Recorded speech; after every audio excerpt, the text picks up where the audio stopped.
Hi, welcome. It's virtual property event time. We've been doing this now since I think it was late 2019, early 2020 we started. You notice we've trimmed up our panel today. I've got Matt Langish here, Principal Partner across the collective. I'm Hazley Cush. I'll be facilitating today. And Ray White's Chief Economist, Nera Econosphere, is back on our panel today. And Christine Rudolph, was a big moment. I know it's been about 10 years. We celebrated yesterday. Yes, with our group. We'll be taking us through what's been happening largely in the inner city and prestige market right across Brisbane.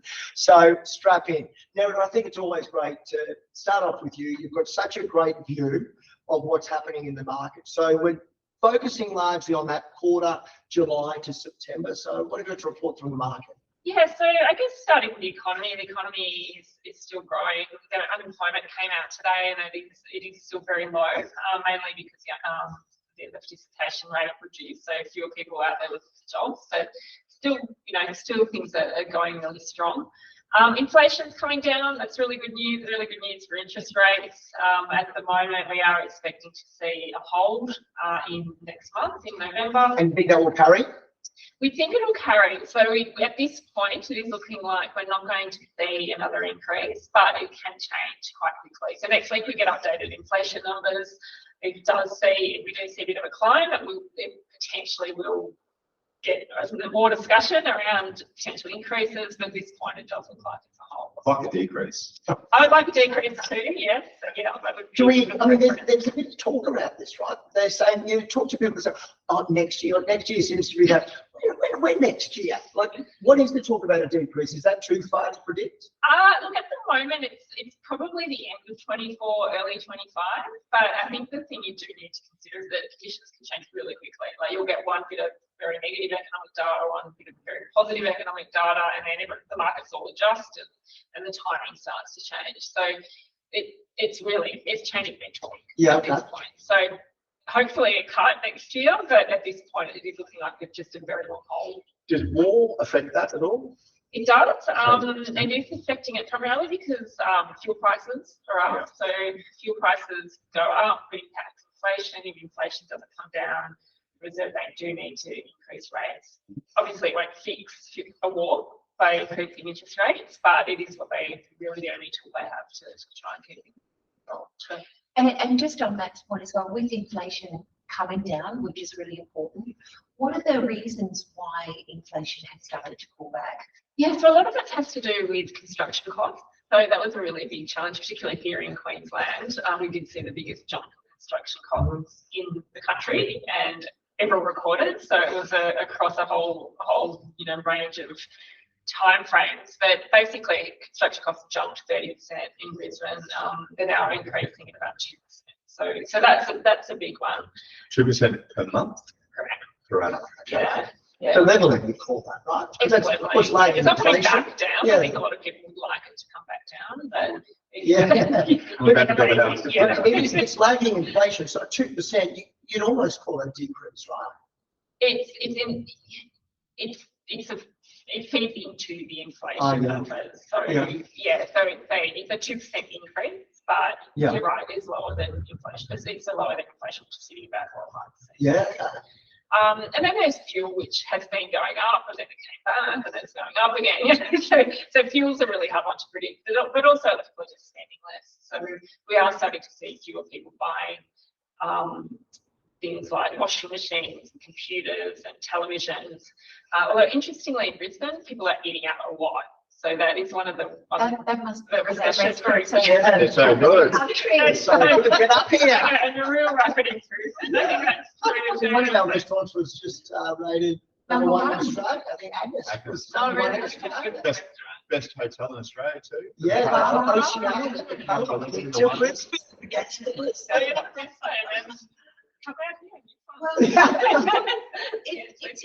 It's interesting the point that you make about people eating out more in Brisbane.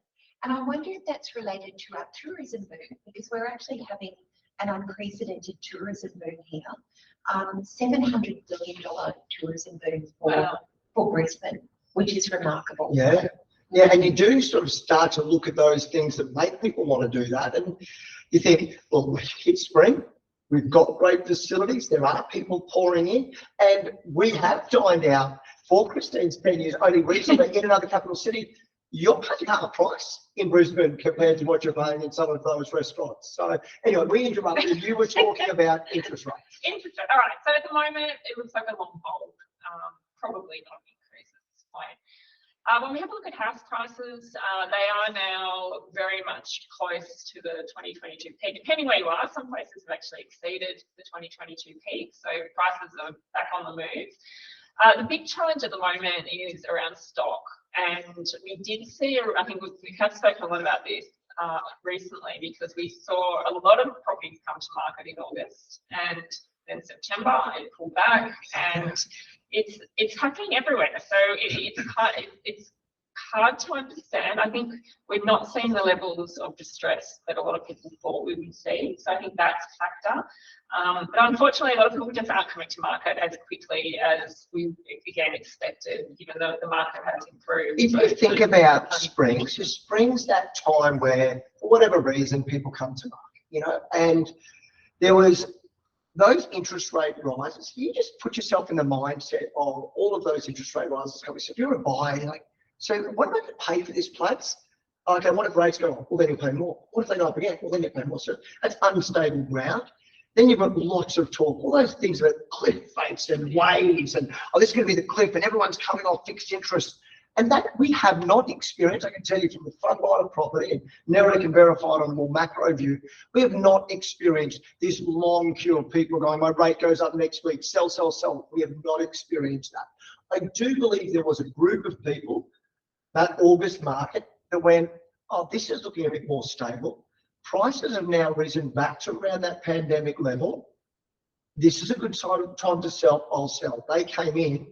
But I think there's a lot of people still on the sideline trying to work out what they should do, because, yes, as you say, September. So when we talk stock or listings, it's properties for sale. There are less properties for sale significantly than buyers in the market. And that's what you've seen on a national level. We have. So demand is up. And so I think this is, again, surprising, because it's surprising a lot of people because interest rates are so high. But coming back to the fact that it looks like they've peaked, that seems to be a factor because we're a little bit more confident about the future.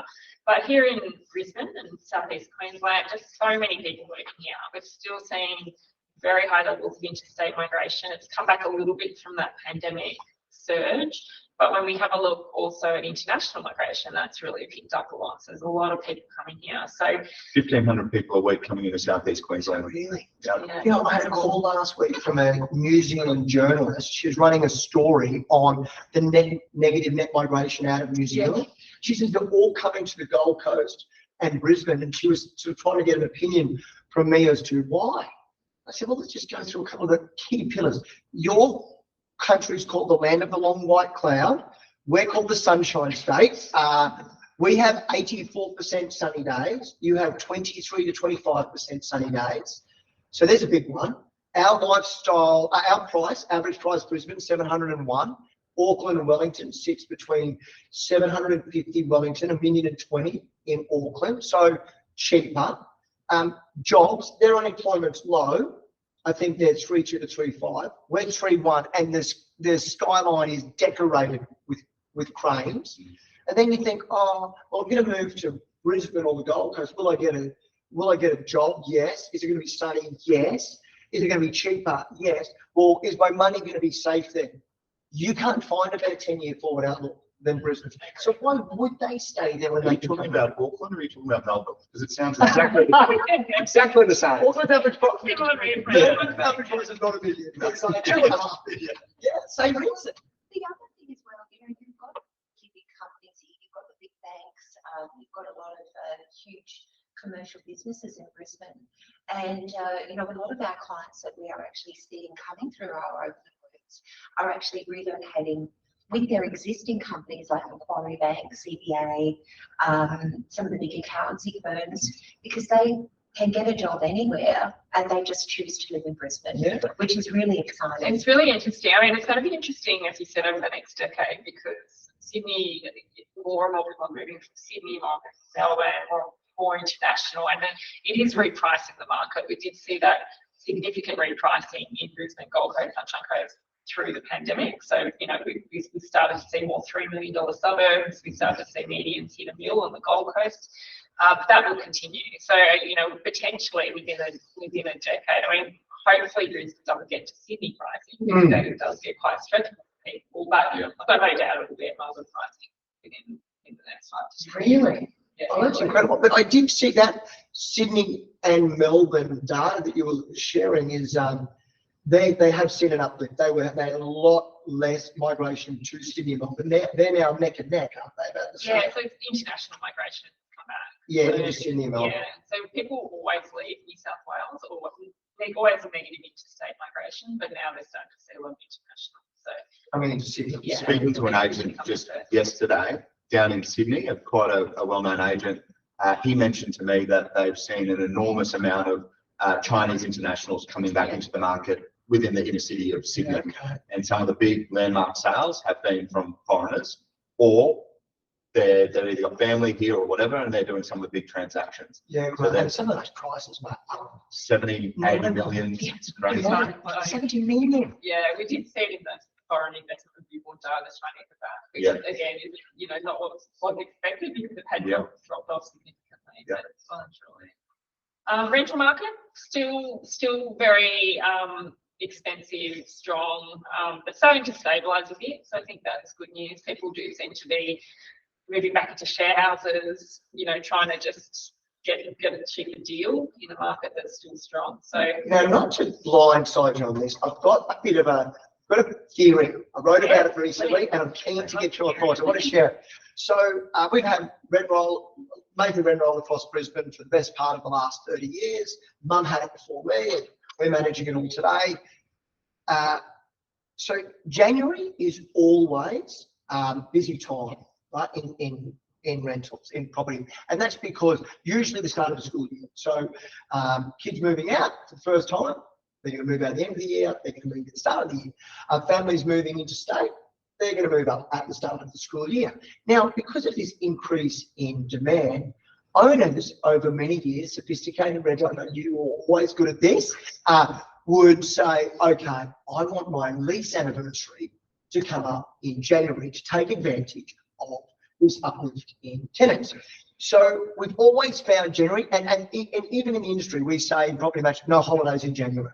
It is like service at Bistro C at Christmas. It is all hands on the pump. Now, this is my concern heading into January. My concern is this. Those people that normally come up in January, well, there's going to be more than ever next January. So we have more net interstate migration than ever before. We've got tenants that already can't find a property. So they're already tenants that can't find a place, so they're looking. Then we're going to have all of these leases that have come for renewal, and these owners are going to be, well, I can only increase my rent once a year, so I kind of want to give it its best shot. I've had these tenants in it for a while, so they're going to create vacancy. And this is the bit that I don't know if people are watching. They're watching the fact that no more's being built, but they're not watching the fact that investors are selling their investments to first home buyers. Yeah. So in January, we're going to have no new property, less investment properties, and more tenants. And I just think it is going to be a big issue in January. What do you think? Yeah, I mean, potentially. I mean, it is worrying. I think this is the problem. We just don't have enough homes. Yeah. So it's, you know, first home buyers want them, investors want them, renters want them. You know, it's just a very difficult one to try. I think we're going to see, for the private investor, for the residential investor, you're going to have to see rents spike. You cannot have that sort of demand and not see rents go up. So for the property holder, right. But for the people that are looking at this for the housing of, you know, friends, neighbours, family in a community, we just need more properties. So just on that point, we know that the accommodation crisis is due to the construction prices, and you know, a lot of plans being put on hold over the last couple of years. When do you see that starting to turn there and more developments coming out of the ground? It's grown. You know, I mean, one of the really unusual things in Brisbane at the moment is that we are seeing unit prices growing quicker than house prices. Yeah. It's a very unusual situation. Bizarre. Yeah. Bizarre. So we just need more buildings built quickly, but you can't build buildings quickly. So The council's got to relax DAs, Well, they've got to put in more the levels. DA's coming in, but then the developers are looking at them going, what's it going to cost? When's it going to be done? They're going to need more levels, more apartments to make it financially viable. Yeah. So there is a lot of talk around relaxation of planning.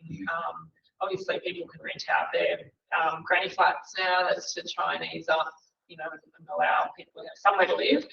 So it's going to take a long time. It's a big policy industry issue. Yeah. Yeah. Yeah. I mean, it's interesting, even like Western, sort of out Ipswich-ways have always been super affordable, but that's not the case anymore. I mean, that's starting to get. Look at Rochedale, it's all subdivision land holdings. The median price there is $1 million. Median price in Maruka, where you and I come from, $1 million. I was selling property in Maruka in the late 90s. Average price was 120. Yeah. Over $1 million average price.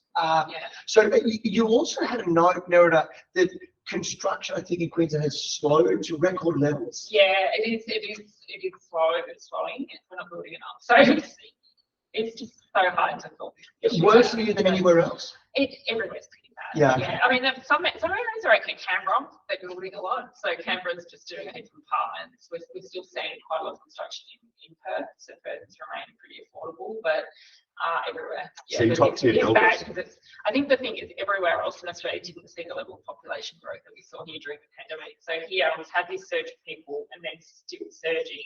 Everywhere else was kind of quite low and then it surged. So that's the challenge of that. Well, big builders have closed their residential book. Yeah.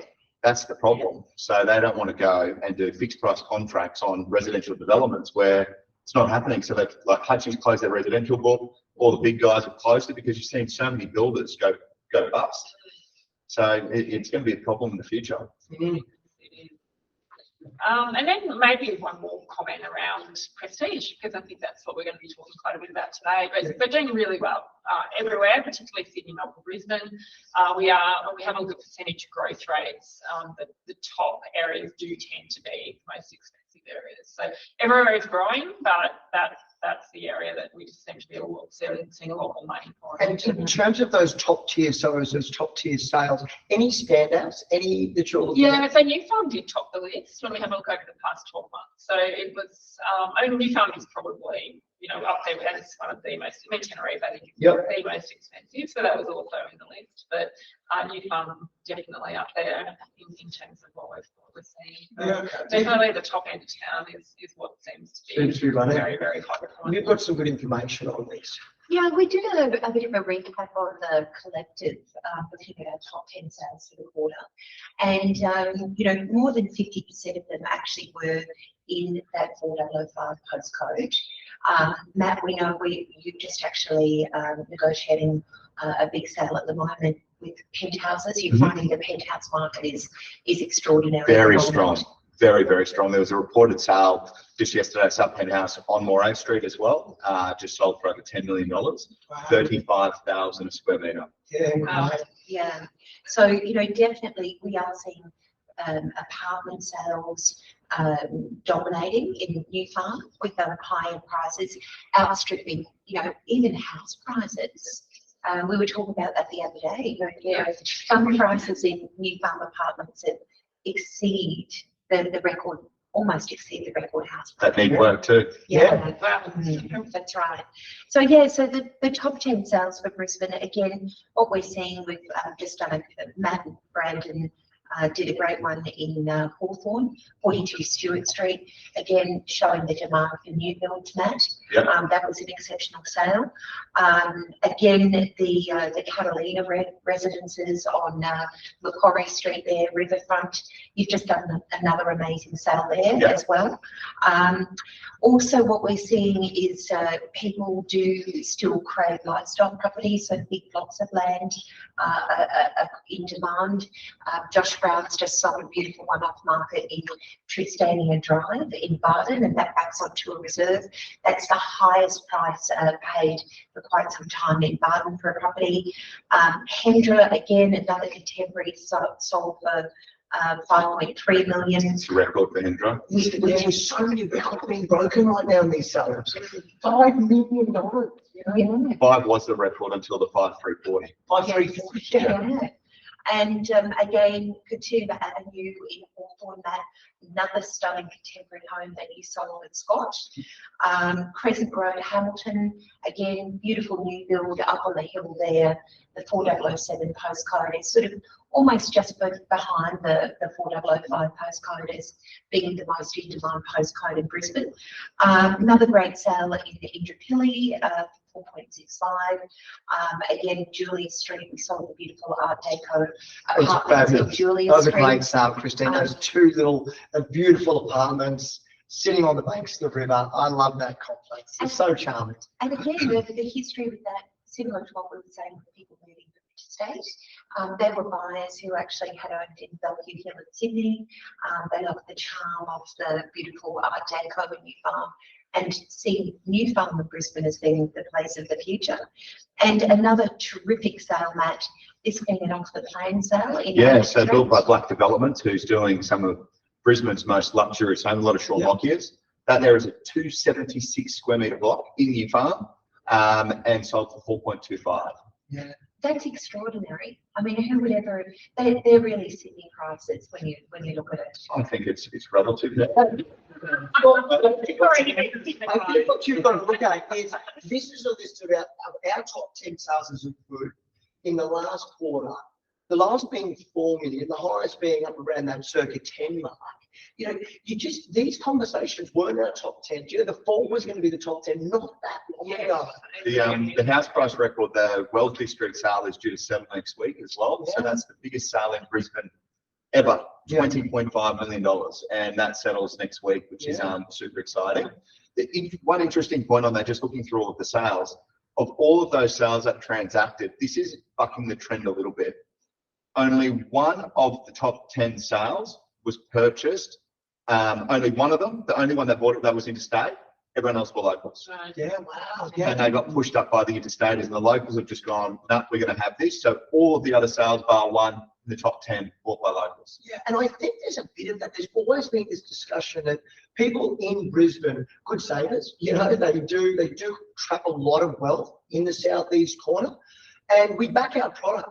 No one wants to overpay, but we back our product. And I was the auctioneer on many of these sales. A number of them were auction sales under the hammer. And when a local person is competing with someone from interstate, the interstate person sees the value in the price. The Brisbane person sees the value in the lifestyle. So as soon as the value is justified in the price, the Brisbane person will pay. So they do have the capacity, but they just know how good it is. And, you know, Hayes, on the point of auctions, you know, some of your auctions have just been absolutely spectacular recently. The numbers that have turned up, you know, that one in Hawthorne, that actually closed down the whole street, didn't it? 350 buys. Oh, fantastic. It was an ice cream van, it was a sausage sizzle, like the plate, it was just a lot. It was like a fair, and they do turn up because people do want to see. Well, and we've already seen papers and TV shows. There's a big appetite for the market. But anything on that top end, I mean, you get to sit at the forefront of prestige sales. Any information on that? Stock's just really tight. Just echoing what Nerida said. We've got a lot of people sitting on the fence as to what to do. A lot of people don't want to go somewhere without having an option to go to. We're finding that. And yes, you're going to get a great price, but you've got to get back in. I love what you've done in late November, the 25th of November. You've sort of rallied us all and said, we need a specific event for prestige homeowners. There's a market for it. There's an appetite for it. Let's showcase these properties. Just a little advertisement, just for people that are watching. What's this event all about? So it's the prestige auction at the Calla Hotel. So there's a minimum entry into the event. We've already got, we're capping it at 12 properties as well, and we've already got 10 locked in. Yeah. So it's going to be generally, I think the average sale price of the properties that are in that event is around 5 million at the moment. Yeah. So based on the numbers that we've got. And what that does is you're getting like-for-like properties. We had our last prestige auction. We had a bidder that was in the room bidding on another property, which bought it under the hammer for 9.91 million. Also bid on another riverfront property on the same day when it was on the market. Sight unseen, and missed it for 50 grand. Yeah. I mean, you just think about this event. There are some big personalities and some well-known people in the room. This bid a bid. It was on the market at 4.1. I know him. We bid it for 150, I think. I remember thinking, take the bid, ask the question later, thinking, I don't think you walked through this place but I know he knew the market and I know he knew the property. And the other person then bid 14 more. And I said to him afterwards, I didn't know you'd seen it. He goes, nah, I'm just here. He then bought the other one for circa 10. But I thought, oh, well, we're here. It's there. I love those properties. I believe in this product. I'll buy it. You know, similar to if you're going through Coles and you see a discount, just chuck it in the trolley. So that's a good event. So I'm looking forward to that 25th of November. Now, Christine, Nerida mentioned New Farm, but she also said Tenerife, which holds the average price, the highest average price. Now, it does that for those of you that don't know Brisbane so closely. Tenerife and New Farm share the same postcode, 4005. Tenerife is a little bespoke, almost little boutique suburb nestled between Newstead and New Farm. It's where all the wool stores are. It's a heritage precinct. It's got a riverfront. But it's quite condensed. There is big news coming out of there. Yeah, there is huge news. We're very excited because there's been, for 50 years, there's been a sand and gravel pit that has taken prime position on the river in Brisbane. Finally, this year, we have a Melbourne developer, Mark Stephen from Kokoda Property Group. He came into Brisbane and saw the potential pre-pandemic. He's always been eyeing on this site and he's just secured it for 100 million, which is very exciting. 40. Yeah, I think it was 140. 140 million. 140, I beg your pardon. So he plans to get straight into development there. So he's just lodged a DA with council, hoping to kick off in January next year. And that's going to be bringing his own building. He's done some incredible developments in Brisbane. They have been transformational. If you got in a drone above Brisbane and you took a shot, you would look down at the inner city of Brisbane. If you would go, so that's all done, except what's that absolute waterfront in the best suburb with the best northeast aspect, nestled between Bulimba on one side of the river and New Farm on the other side of the river with that huge stretch. What's happening there? And city views. And city views back both ways, and northeast views are probably 8 minutes to the airport and 5 minutes to the CBD. What's happening with that side? Oh no, that's where we currently get the sand from Australia. You would just be a Melbourne developer licking your chops, especially when you hear that Harbour properties are selling for 100 million. You know, 140 for that. And what is it, 3 towers and resi and commercial? And yeah, so they're going to be really focusing on getting back to the community. They want to make it a really beautiful space there where they've got an extension of the Riverwalk that we see at the moment. Lots of beautiful open spaces and parkways. There's going to be a luxury hotel and there's going to be 300 new residences. So it is going to be magnificent. what a face that this golden decade that we are standing on, like, it must, for people from Sydney and Melbourne and from other major international cities, must look at Brisbane and go, I remember this story. I remember what happened in my city, and now I wish I had bought them all. This is going to become a real hub. This will be like a Carlisle hub, like an Emporium hub where it happened, you know, like a Gasworks hub in that precinct. We've seen Harrods before, just give Brisbane a wonderful facelift in that peninsula New Farm side of the river. I think really, unless there's too much more to finish up, we've covered a lot. Did you have any other things you wanted to really? Such rich information, Nerida. Thank you. I mean, our group, our Ray White Collective group, which comprises of Ray White New Farm and Spring Hill, Bulimba East Brisbane, Ray White Toowong, Ray White Clayfield, and a rentals team living here. We share all of our information, so follow our socials along on the sales that are taking place. And I can tell you, everything you've said echoes our experience. We are seeing unconditional number of sales up on the 4-year trend line. They are right up. So that for the quarter. Yeah, 50 up on 50 last year. transactions for the year on year. It was a really hard quarter, July to September last year, but it is really, really good. Take that note. Pandemic peak prices, we are there, but it's being dragged up a bit by the units. There are some bits that are lagging, and the prestige market is taking the headwind. There's some big auction events coming up if you want to see the market live. We've got an auction event this Saturday, the 21st of October. This Saturday, depending when you're watching this video. We've got our 25th of November prestige auction, our auction under the stars at the House on the 13th of November. So get out and see the market live to get your own read on it. Christine, excellent. Thanks for your participation. Congratulations again on the 10 years. Maddie, some great sales. Well done, Meredith. Thanks for coming in. And for everyone who's watched, feel free to share this video with whoever you like. The slides will be available if you need them, and we'll see you next time. Thanks for tuning in.